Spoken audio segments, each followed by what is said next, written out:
டயரோட ஏர் pressure information இங்கே display பண்ணியிருக்காங்க. Seeds பொறுத்தவரையில் ஒரு ஃபிக்ஸடான ப்ராப்பரான ஹைட் செட்டப்பில் தான் கொடுத்துருக்காங்க. இந்த சீட்டுக்கு நமக்கு ஃபோல்ட் பண்ணுற ஆப்ஷன் தான் கொடுக்குறாங்க. ஹைட் அட்ஜஸ்ட்மெண்ட் எல்லாமே ஃபிக்ஸடாக தான் கொடுத்துருக்காங்க. சீட்டை ஃப்ரண்ட் அண்ட் பேக் மூவ் பண்ணுற ரிக்ளைன் ஃபீச்சரும் இங்கேயே கொடுக்குறாங்க. மொத்தத்தில் டிரைவர் பொசிஷன் பொறுத்தவரையில் ஒரு ஃப்ளெக்சிபிளான சீட் செட்டப் தான் இதில் கொடுத்துருக்காங்க. பிரேக், ஆக்சிலேட்டர் மற்றும் கிளச்சை ஒரு ப்ராப்பரான ஹைட் செட்டப்பில் இங்கே பிளேஸ் பண்ணியிருக்காங்க.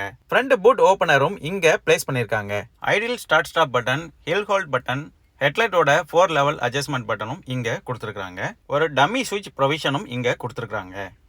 ஏசி வென்ட்ஸ் பார்த்தோம்னா ஒரு 4-வே அட்ஜஸ்டபிள் ஏசி வெண்ட் இங்கே கொடுத்துருக்காங்க. ஒரு ரெக்டாங்குலர் ஷேப்பில் ஒரு பிரீமியமான டிசைன் இந்த ஏசி வெண்ட்டுக்கு கொடுத்துருக்காங்க. அட்ஜஸ்டபிள் பவர் ஸ்டீரிங் வீல் இந்த எர்டிகாவுக்கு கொடுத்துருக்காங்க. பேஸ் வேரியண்ட்லேருந்து இந்த அட்ஜஸ்டபிள் பவர் ஸ்டீரிங் வீல் டிஃபால்ட்டாக எல்லா வேரியண்ட்டுக்கும் வருது.